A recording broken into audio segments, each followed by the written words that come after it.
By the way, if anybody's interested in where this formula comes from, okay, simply just the cosine rule, okay? So you can see that if I put an extra vector in across here, okay, then I've got myself a little triangle. Admittedly, it's made out of vectors, but it's still a triangle. In fact, I could describe this vector in terms of u and v, couldn't I? Because it's backwards along u and forwards along v. So backwards along u, negative u, and then forwards along v. Yeah?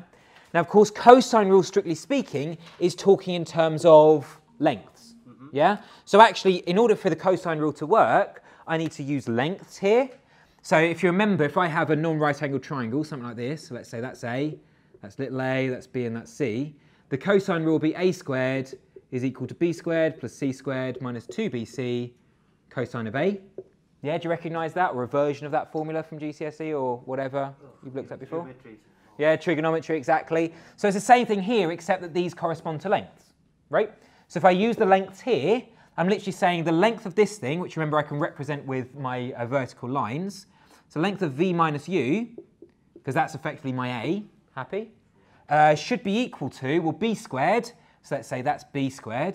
So remember it's the length of u squared plus the length of c squared, so length of v squared,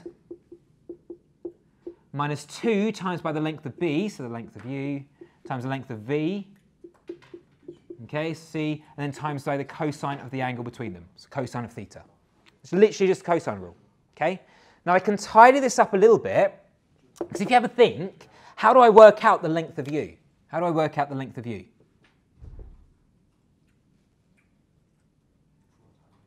It's just Pythagoras, isn't it? Yeah.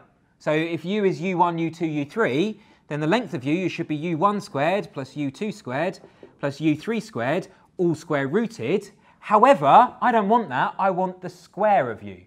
So if I find the square, are you happy? I just square both sides, and I'm just left with that. Yes. Now, if you have a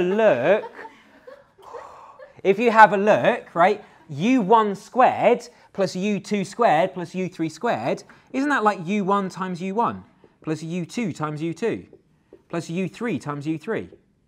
Yeah?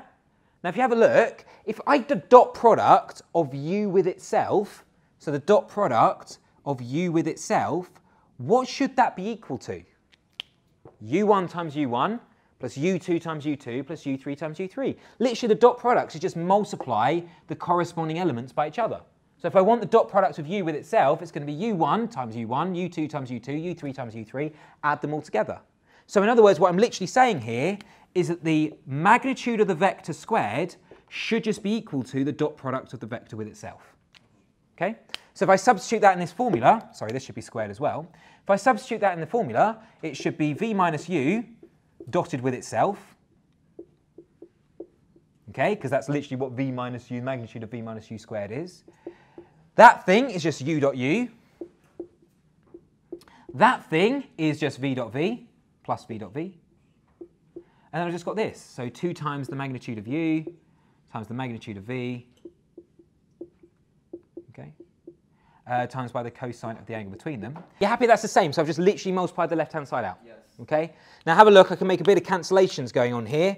So I get a u dot u on that side and a u dot u on that side. I get a v dot v on that side, a v dot v on that side, and I get a negative 2 and a negative 2 there. So what am I left with? Well, I'm just left with what I want. I've got u dot v should just be equal to, well, the 2's are gone, so I'm left with the magnitude of u, magnitude of v, times by the cosine of theta. And of course, I can rearrange that to get that just by dividing by the magnitude of u and magnitude of v. Just cosine rule. Okay? So in exam, if you forget the formula, we can use... You can derive it yourself, absolutely. Yeah. So anyway, let's just go through a couple of quick examples. Okay, so let's have a look at question 5. So find the scalar product of, I'll just do the first one, I guess. No, I'll do the third one. So we have for question 5, part 3. We've got that u, can somebody read out u for me? 6i? 6i, 4j, minus 2k. Minus 2k, and what's v? 5i minus 1k. Minus k. Okay, good. So first things first, let's convert this, because I think it's a little bit easier, into column vectors. So what's the first one in column vectors? What's u in column vector notation? And what's the next one? Good. Be careful because there is a j component there. It's just plus 0j. Is that okay? All right, let's find the dot product of u and v then. What do we get? 11. Yeah, so 6 times 5 plus 4 times 0 plus negative 2 times negative 1. So 6 times 5 is 30, 4 times 0 is 0, and negative 2 times negative 1 is positive 2. 32. 32. Is that okay? Right? Where I'm actually tasked to find the size of that angle. Okay? So I just simply use this formula up here. Right?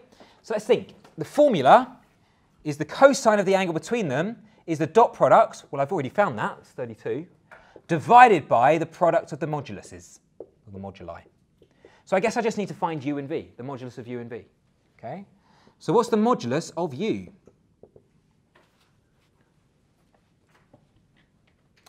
It's going to be 6 squared plus 4 squared plus negative 2 squared, all square rooted. And the same thing for the modulus of v.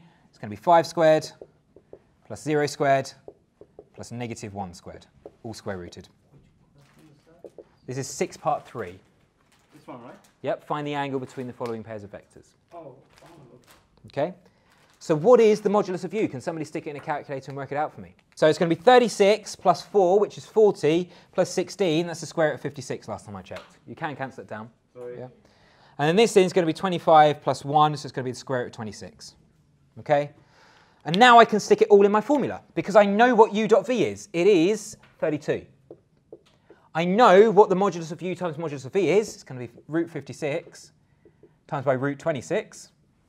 So I'm basically saying that the cosine of whatever angle is going to be equal to this over root 56 times by root 26.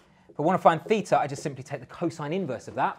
I'm expecting it to come out as an answer between 0 and 90. Can somebody verify that for me? Or I'll do it.